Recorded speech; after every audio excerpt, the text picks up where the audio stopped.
Well, hey everyone, it's Marcus and welcome to more chatting in my jungle room. We are doing more Adelaide Fringe. We're kind of like a week into it now. There's still 3 weeks to go. It's bonkers in Adelaide, let's be honest. It's going to get more bonkers right now with this interview because I'm speaking to Mr. Isaiah Firebrace. Isaiah, how are you? Hello, I'm good. How are you? Good, thank you. Welcome to the Adelaide Fringe. I know for a fact it is your first Adelaide Fringe. How's it going for you so far? It is my first Adelaide Fringe, and I can honestly say that I really, honestly, genuinely feel like that I've fallen in love with Adelaide and really become a fan of the city. And just being at Fringe as well, obviously my first time. It's really incredible to see what the festival is all about and seeing all the different shows and all the different cultures that are in all these shows, and it brings together a lot of people. So I'm really excited and I'm really happy to be a part of it with the show. And yeah, I think it's going to be an incredible run of shows until March. So yeah. Have you actually been to Adelaide before? Yeah, I've been to Adelaide before, definitely.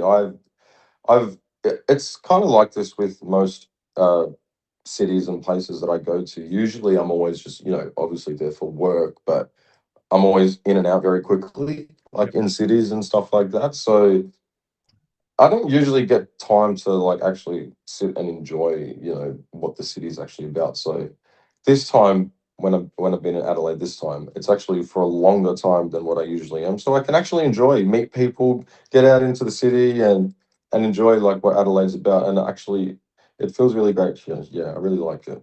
You're practically a local. It's awesome. Well, I'm from a country town, so I've always got the feeling that Adelaide's got this country vibe to it, which I personally really love. So yeah, Adelaide's good.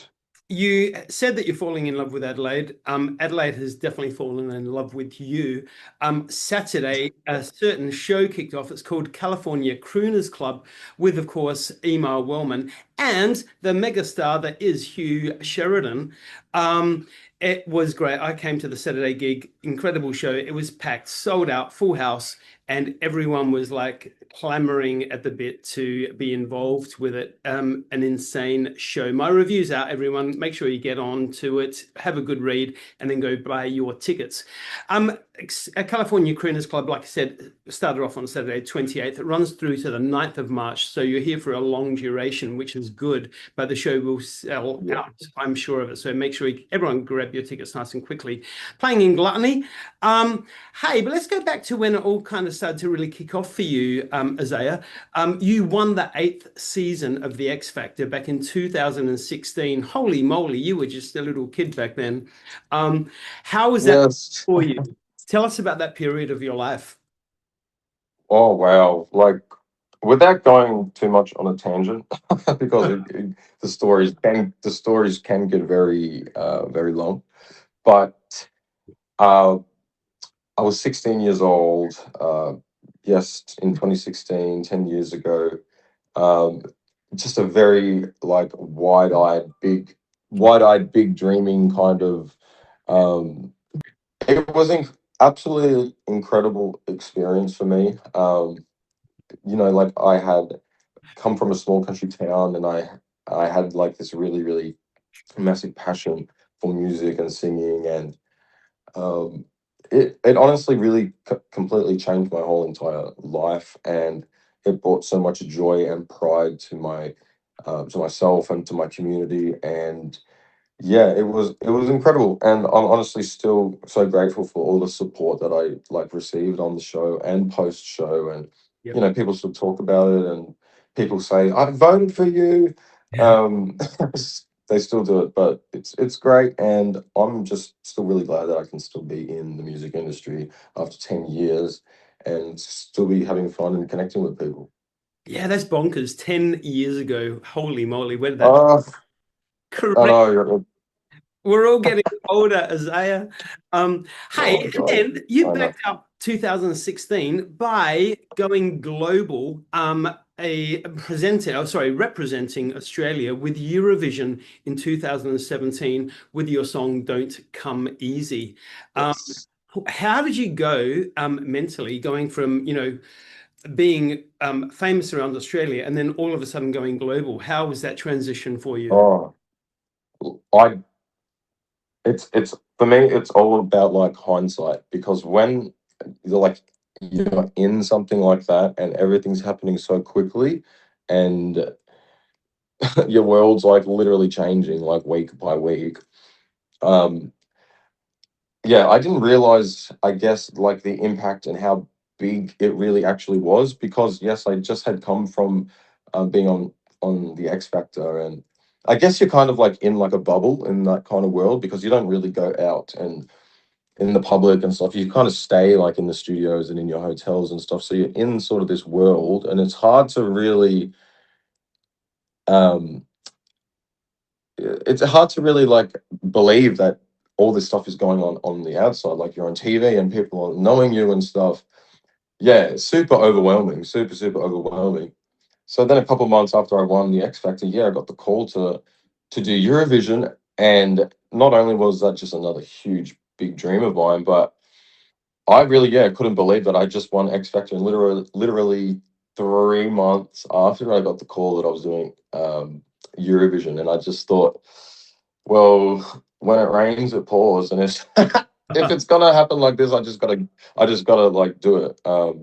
But no, it was an incredible thing, and I really want to do it again now that I'm like older and more mature and stuff, and I probably sing way better than I did back then. But yeah, it was incredible, and it's an experience that is just like, I look back now and I think, wow, that was actually so special, really special to be a part of. Yeah. Hey, with those 10 years then, what do you think the biggest lesson you've learned during this time, in the industry? Oh my gosh. In the industry, I would just say, maybe like I've had a lot more personal like growth that I guess I needed to have to, I guess, adapt to the industry, if that makes sense. Yeah.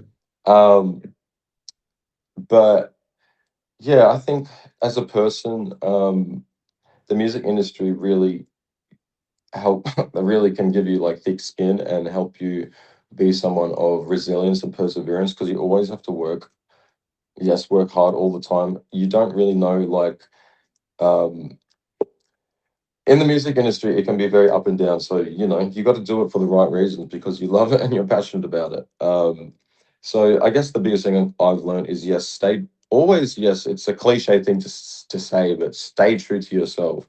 It becomes really hard when you're trying to fake something. Yeah. And especially when it comes to music, like it's always got to flow from like that genuine heart state. So that's what I've learned, is the more like connected you are to yourself, your own like mental health journey, spirituality, that comes through in music so well. And that's what I've learned. The more I'm connected with myself, the more I connect with music, and the more like you connect with people. People call them fans, but it's just like a connection because of, the shared energy. Yeah. You were, That's a big thing that I've learned. I like that one. And you were certainly giving it, that connection and that engagement on Saturday when I saw you at the show. Uh, Now, back to the show. The set list is tremendous. Everything from like, the crooner kind of songs through to musical songs, through to, stage musical songs, through to Olivia Dean. So, more current stuff.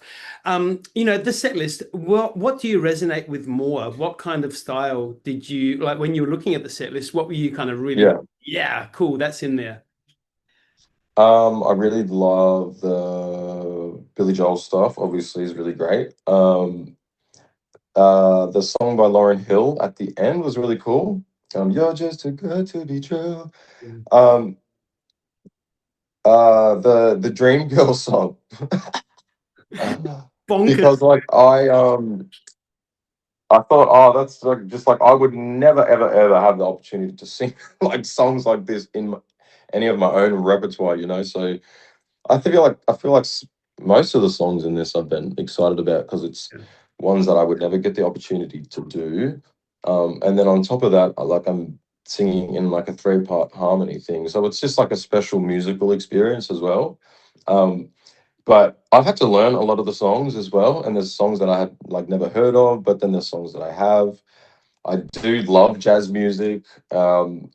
It is a very, very technically musical kind of genre that if you know how to like sing jazz or play jazz, you're like extremely talented. So the band and the other singers are like way far ahead from where I'm at. um, but no, it's the set list is great, but some of those songs like For Good from Wicked, the Billy Joel stuff was like really fun. Lauryn Hill and what was the other one that I said? The Dream Girls kind of thing. Yeah, really fun and just yeah. You could tell on stage that we're just like having fun with it. You know, it's not Absolutely. like super serious. We just want people to have a laugh and like get in on the banter of it. And Frick, oh my gosh, how hot was it in that room that night as well? It didn't take you guys long to strip down to t-shirts.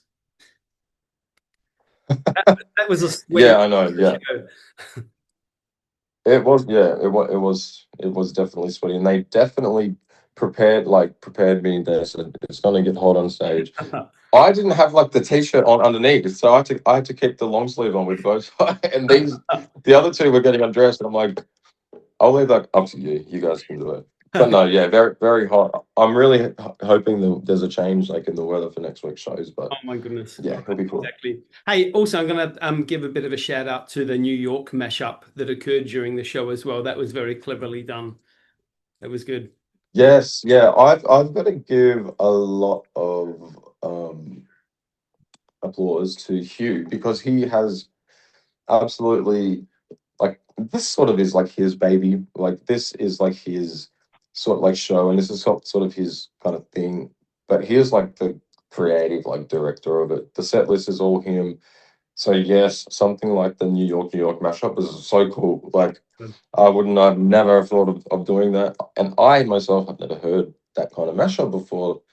Which I think is really great. Like just props to Hugh for his creative geniusness. Now, it's got to be said, I mean, your professionalism is just extraordinary because you really came into this group, into this show, kind of at the last minute due to, Gabe getting another Yes. commitment.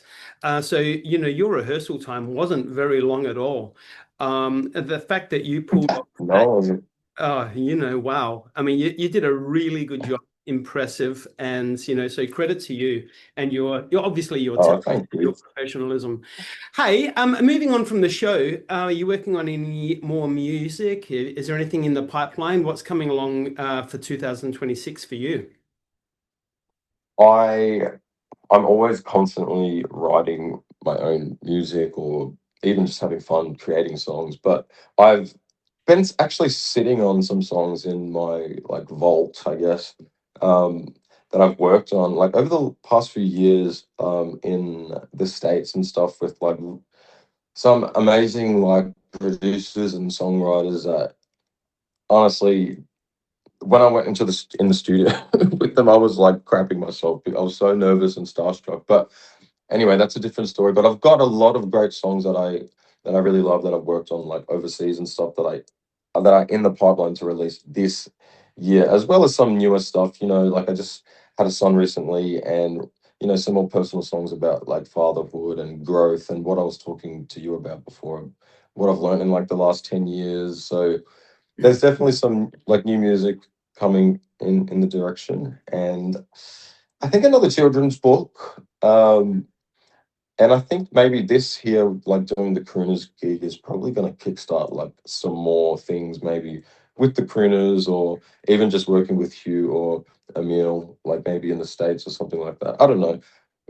I'm always a believer that you've got to put a good intention out there and like just deliver something with great intention and heart, and then something else definitely will come from it. So I'm really excited.